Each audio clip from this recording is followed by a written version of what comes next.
이미 우리 목사님들과 함께 새벽에 사도행전의 말씀을 보셨을 것입니다. 그런데 이제 또 다 잊어버렸죠. 다 잊어버렸으니까 이제 그런 것은 아니고 이제 사복음서 중에 우리가 누가복음과 요한복음을 말씀을 나눴는데 이제 바로 로마서로 건너뛰기에는 이 사도행전이 너무 큰 말씀들이니까 이것을 다시 한번 우리가 살펴보고 또 다른 서신서의 말씀들로 넘어가는 것이 훨씬 유익하다 여겨져서 사도행전의 말씀을 접하게 됐습니다. 자, 아시는 대로 누가복음과 사도행전은 같은 이제 저자가 썼습니다. 그분이 누가입니다.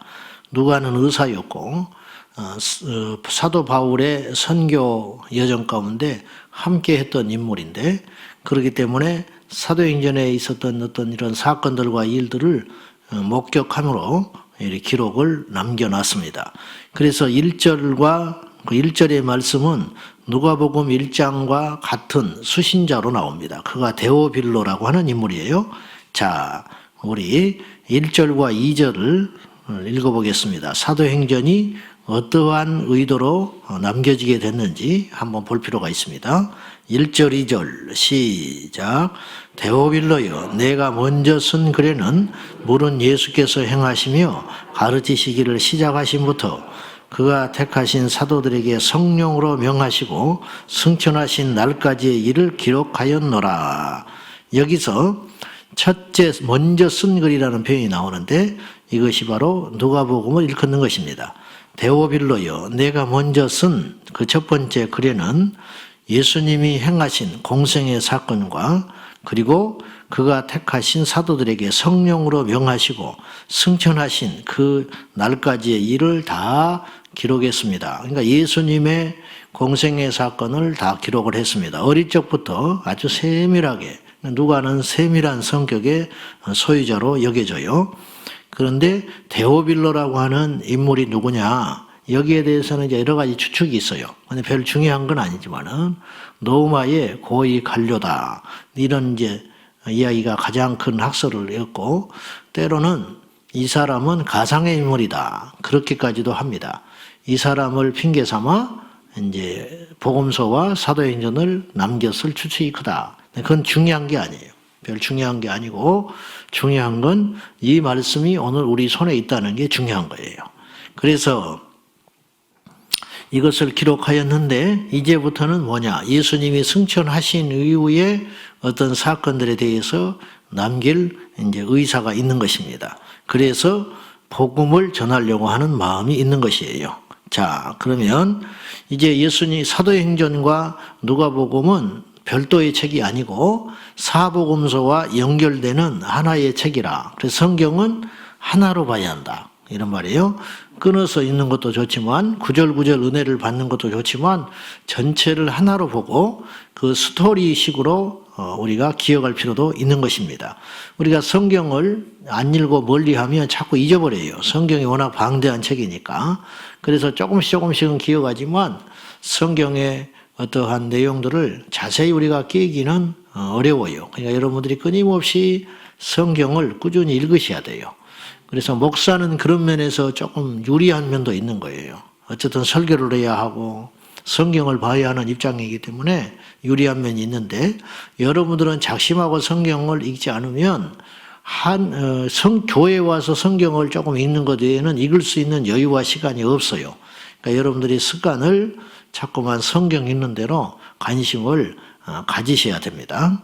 자, 그러면 예수님께서 부활하시고 승천하셔 올라가신 이후에 이제 말씀드린데, 사도행전 1장은 승천하시기 전에 제자들과의 마지막 만남을 통하여 어떤 당부를 하셨고 그 후에 제자들은 어떤 행동을 했는가에 대해서 요약하여 말씀을 하십니다. 자, 예수님께서 부활하신 다음에 제자들과 그의 가족들을 만나셔서 하신 당부들과 중요한 행동들이 있으시다는 거예요. 자, 3절 말씀 봅니다. 시작. 그가 고난 받으신 후에 또한 그들에게 확실한 많은 증거로 친히 살아계심을 나타내사 40일 동안 그들에게 보이시며 하나님 나라의 일을 말씀하시니라. 40일 동안 이 땅에서 계셨어요. 의도했든지 안 했든지. 그러니까 주님의 계획 안에는 이 스케줄이 다 있으셨을 걸로 나는 봐요. 그래서 6월절에 딱 돌아가신 거예요. 금요일날 6월절에 딱 돌아가시고 그 다음에 주일날 안식구 첫날 주일날 부활하셨고 부활하셨으니까 부활하신 다음 그때부터 40일을 이 땅에서 부활한 몸을 가지고 우리가 봤다시피 제자들을 만나시고 같이 식사도 하시고 이렇게 하셨단 말이에요. 그 40일 동안 우리 주님께서 부활하셔서 제자들과 승천하시기 전에 무슨 일을 하셨는가, 무슨 당부를 하셨는가, 그것은 그들에게 당신을 친히 보이시사 믿음을 주시고 그 다음에 하나님 나라의 일을 말씀하셨다라고 기록되어 있습니다. 하나님 나라의 일을 말씀하셨다고 하는 것은 장차 나타날 하나님의 나라의 비밀에 대해서 말씀하셨다, 이런 해석도 되고요. 또 하나는 저 하나님의 나라, 저 하늘에 있는 하나님의 나라, 이제 그걸 말씀하셨다, 그런 개념도 되고요. 하나님의 나라와 천국을 조금 구분할 필요가 있습니다. 무슨 말이냐면은 그것이 그것이지만 천국은 이 장소의 개념이 커요. 장소, 우리가 죽어서 가는 이제 하나님 나라, 하나님의 나라, 한자로 천국인데, 그래서 그 개념이 강하고 하나님의 나라라는 말은 더 좀 넓은 의미로 해석을 하셔야 돼요. 무슨 말이냐면 지금 이 시간에도 하나님의 나라예요. 그 시간의 개념으로. 그러니까 천국은 우리가 가서 영원히 거할 장소의 개념으로 해석을 하는 것이 옳고, 하나님의 나라는 그 앞으로 우리가 가서 영원히 거해야 할 하나님의 나라, 그것을 포함한 우리 주님의 통치가 가시는 통치가 하는 모든 시간과 장소, 이런 개념을 통틀어서 하나님 나라다, 그렇게 해석할 수가 있어요. 그러니까 쉽게 말하면 지금도 하나님 나라예요. 그래서 주님이 이런 말을 하셨어요. 너희가 성령을 힘입어 귀신을 쫓아내는 것이면 이미 너희에게 하나님의 나라가 임하였느니라, 그렇게 말했었어요. 그러니까 성령이 임하시고 하나님이 통치하시고 하나님이 관리하시는 모든 시간과 어떤 사건에는 하나님의 나라다, 그렇게 표현할 수 있어요. 그래서 저는 이제 참 말들이 참 조심스러운데, 의도와 상관없이 뭔 말을 자꾸 왜곡들 하고 그럴 수 있으니까 조심스러운데, 넓은 의미로 에덴 동산에서의 이미 하나님의 나라는 시작됐다고 볼 수 있어요, 우리에게. 그래서 이 하나님 나라라고 하는 개념은 상당히 큰 개념이다, 이렇게 이해를 하시면 되겠습니다. 주님이 통치가 머무르지 않는 것은 한 군데도 없어요. 심지어는 아주 극단적으로 지옥도 주님의 통치가 있는 거예요. 이해되시죠? 지옥이라고 해서 주님이 모른다든지 나 몰라라 팽개친다면 하나님의 전지전능하심이 이렇게 위협받는 거예요. 절대 그렇지 않아요. 지옥도 하나님 만들었어요. 그죠? 국가의 감옥이라고 해서 통치자의 영역이 미치지 못하는 건 아니잖아요. 그런 개념으로 하나님의 나라는 굉장히 크고 미치지 않는 곳이 없다, 이렇게 해석을 하셔야 됩니다. 그러면서 주님께서 약속하신 몇 가지 중요한 내용이 있는데, 첫째는 성령을 기다리라고 말씀을 하셨어요. 오늘 우리에게도 동일하게 이 말씀을 받으셔야 됩니다. 아멘입니까? 그래서 성령의 강림은 한 번으로 끝난 게 아니에요.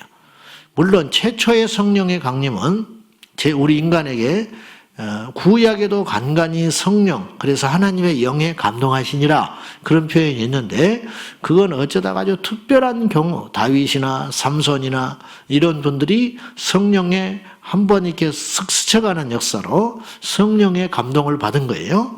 그렇기는 했지만은 오늘 사도행전 이제 시작되는 이 내용 속에서 일어나는 그 집단적으로 임하시고, 그 다음에 한번 임하신 성령이 떠나버린 게 아니라 우리 예수님이 다시 오실 때까지 이 인류 역사에 계속 머무는 사건, 그러니까 사람은 바뀌었어요.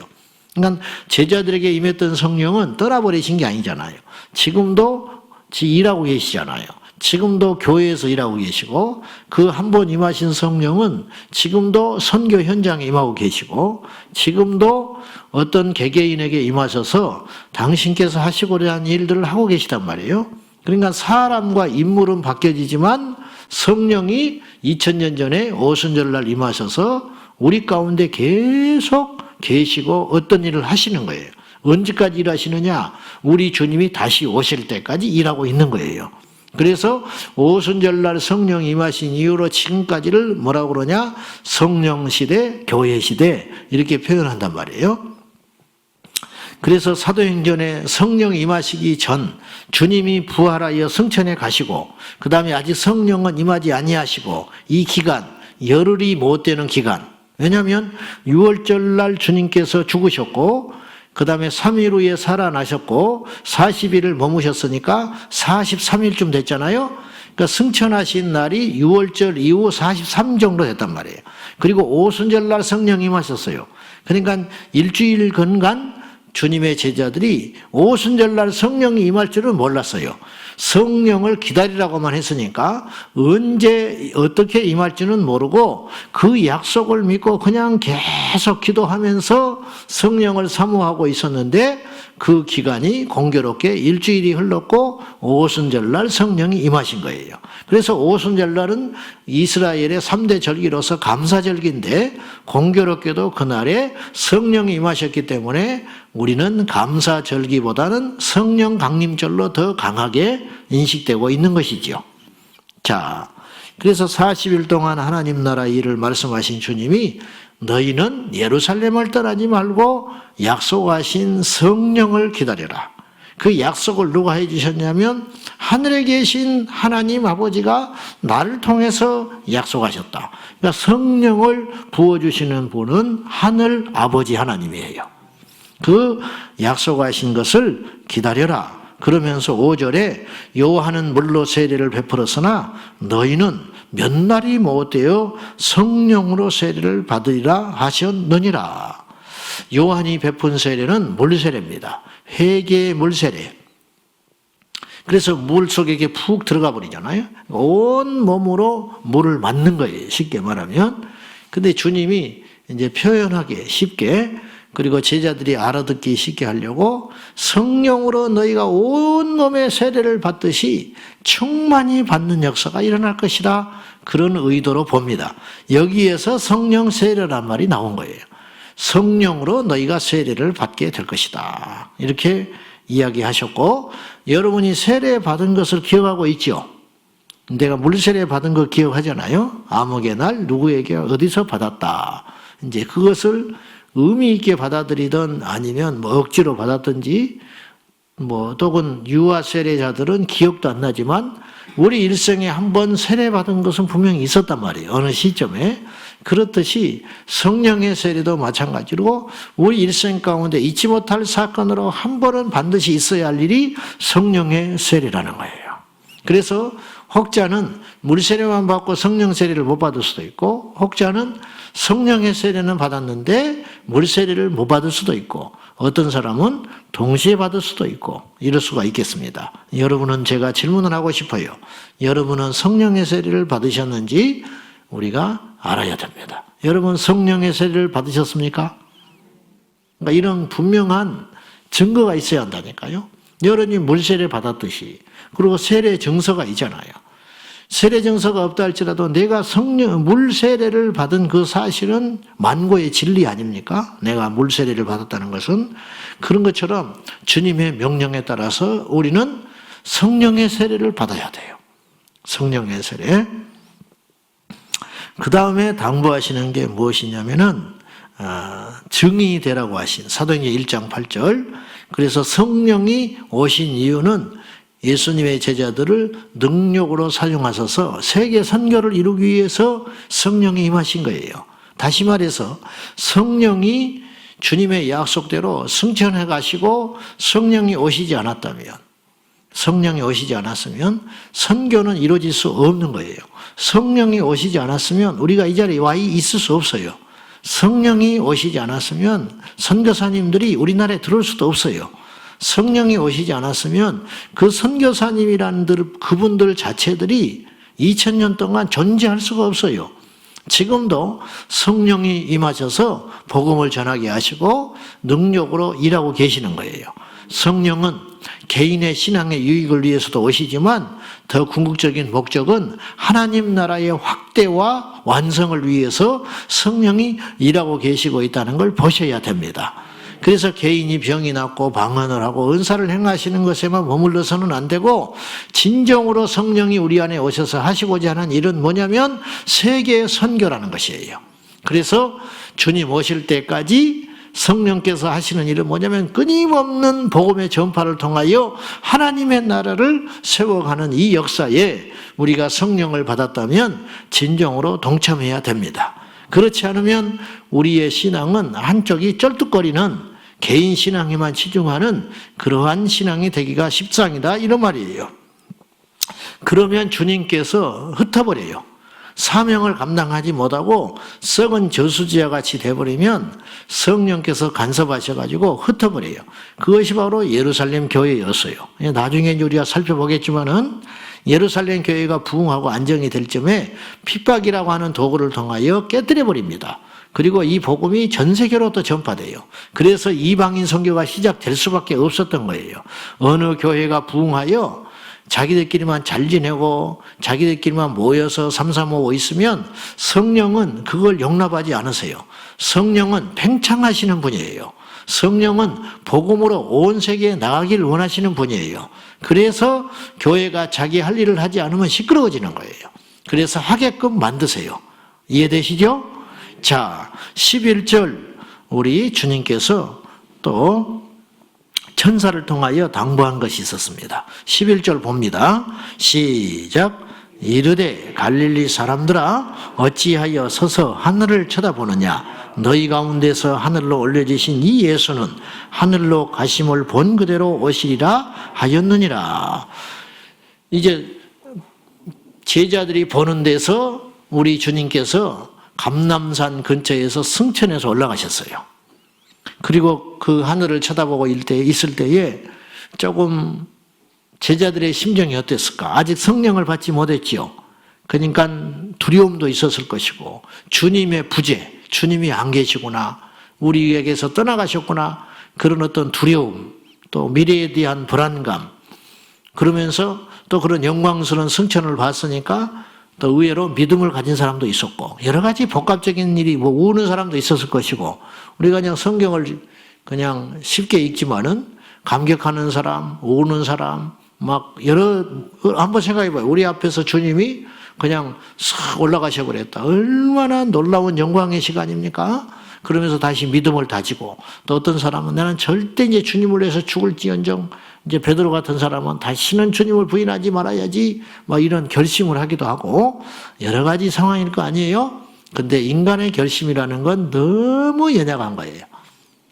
그래봤자 성령이 오순절날 임하셔서 제자들과 함께 하지 않았으면 절대 세계 선교는 일어나지 않아요. 제자들은 또 무너졌을 거예요. 그걸 아시고 주님이 약속하신 대로 내가 너희를 떠나는 것이 유익하다.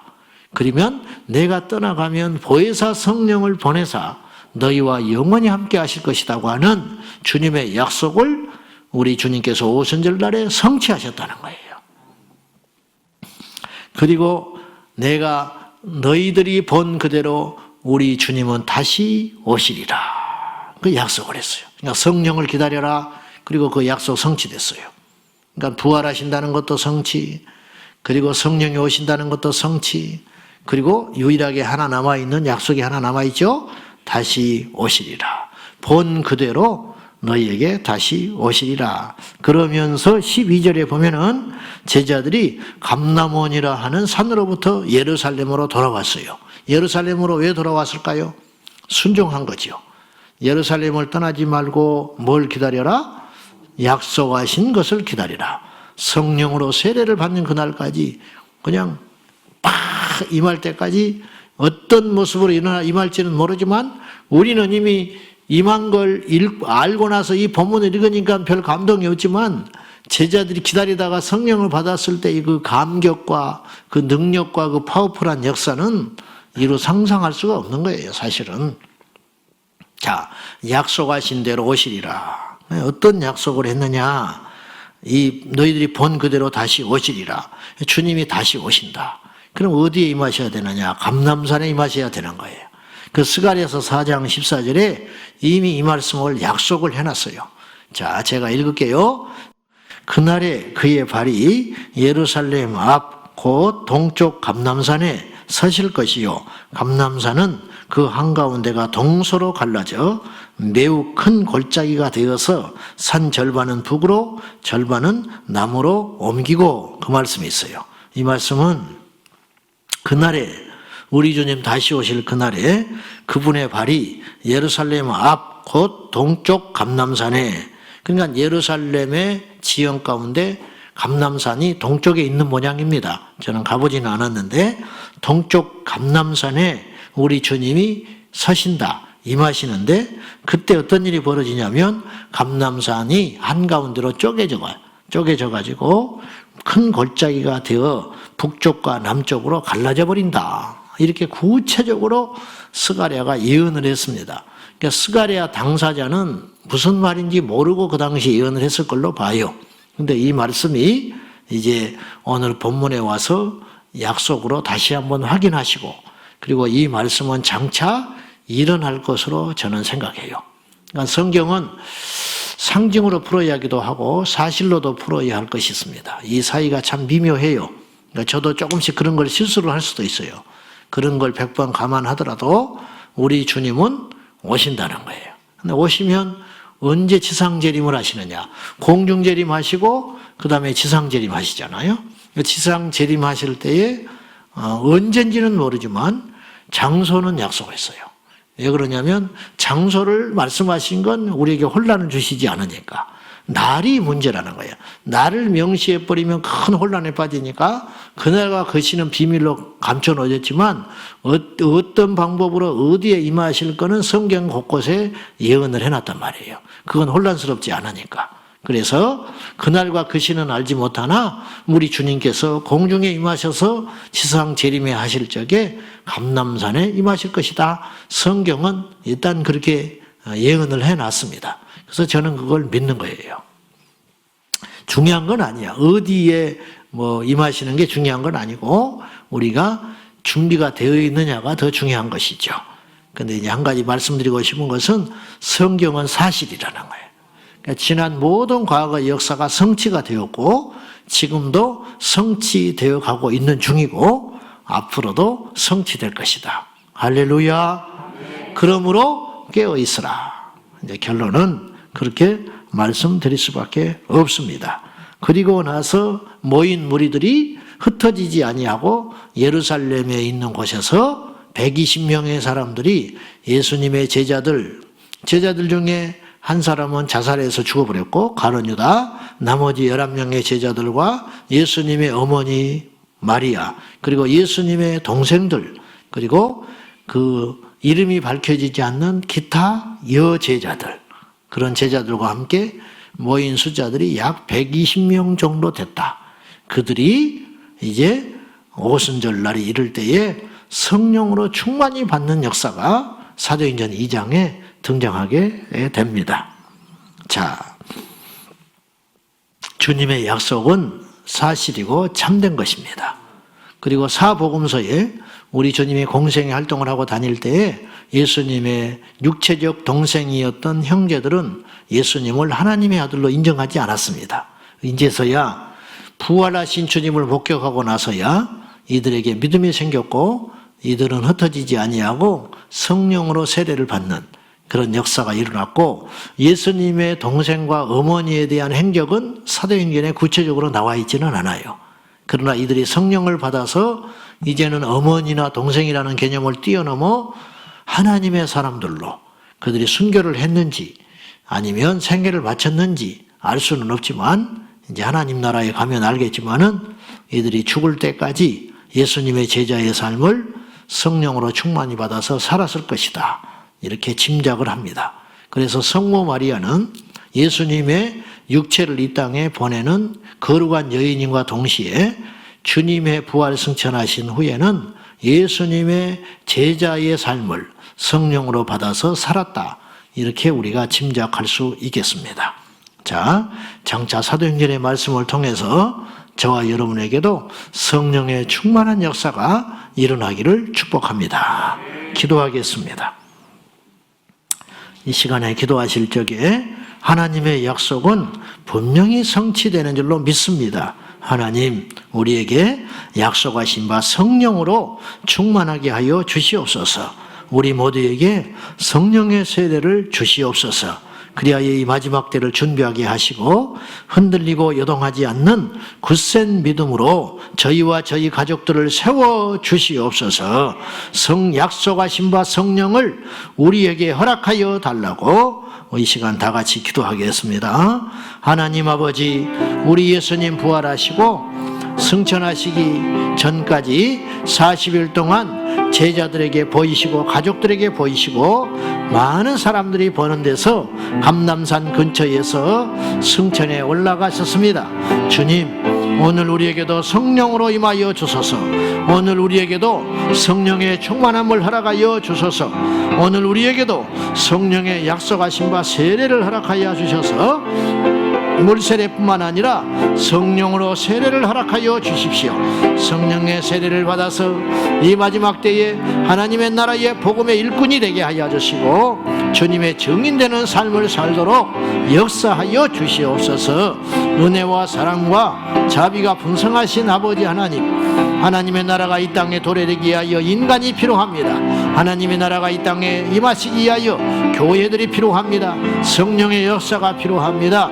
오늘 우리에게 메마른 우리의 심령에, 빈들의 마른 풀 같은 우리의 심령에 성령으로 역사하여 주셔서 살아있고 분명하신 약속대로 오순절날 임하신 성령님, 오늘 우리에게 임하여 주셔서 우리 교회를 뜨겁게 달구어 주시고 우리 각 개인에게 성령의 충만함을 더하여 주시사 이 위기들과 위협들과 불확실성을 이길 수 있도록 성령이여, 약속하신 성령이여 우리에게 부어주시옵소서. 약속하신 성령이여 우리 가운데 임하여 주시옵소서. 약속하신 성령이여 우리 가운데 함께하여 주시옵소서. 주 예수여 기름 부어주소서. 성령님 환영합니다. 성령님 믿습니다. 예수님을 입을 통하여 제자들에게 약속하시고 그 약속대로 어김없이 성취하사 오순절날 놀라우신 성령의 역사로 두려워 떠는 제자들에게 임하사 세계 선교를 이루시고 그 성령의 역사가 오늘 우리에게까지 오셨습니다. 주 예수여, 다시 한번 우리에게 성령의 약속하신 바 성령을 허락하여 주시고 성령으로 충만하게 하여 주셔서 아직도 지식적인 믿음에 두려워 떠는 머물러 있는 종교인들에게 성령이 임하여 주시사 인격적인 하나님으로 임하여 주시고 끊지 못한 죄, 끊지 못한 세상, 잠자고 있는 영혼들을 깨우사 마지막 날을 준비할 수 있도록 성령이여 충만히 우리 모두에게 임하여 주시옵소서. 이 세상은 마지막 때를 향하여 달려가고 있습니다. 그 날 마지막은 반드시 와야 우리 주님이 다시 오실 줄로 아는데, 주님, 이 불확실한 이 코로나 시대를 맞이하여 어둡고 환난과 놀라운 핍박들이 준비되고 있는데 이때를 환난을 면키고 이하고 또한 이 환난을 이기기 위하여 우리 모두에게 성령의 역사가 반드시 있어야 하오니 성령이여 우리에게 임하여 주소서. 진리로 임하사 분별하게 하시고 능력으로 임하사 이겨내게 하시고 하나님 나라의 확장으로 임하사 세계 선교의 역사 이룰 수 있도록 축복하여 주옵소서. 마지막 때 우리 모두가 잠자는 자들이 아니라 깨어 일어나 성령으로 충만하게 일어나게 하여 주시옵소서. 예수님의 이름으로 기도하옵나이다. 아멘. 주여, 주여, 주여, 약속하신 대로 임하소서. 성령님 약속하신 대로 임하소서. 성령님 임하사 역사하여 주시옵소서.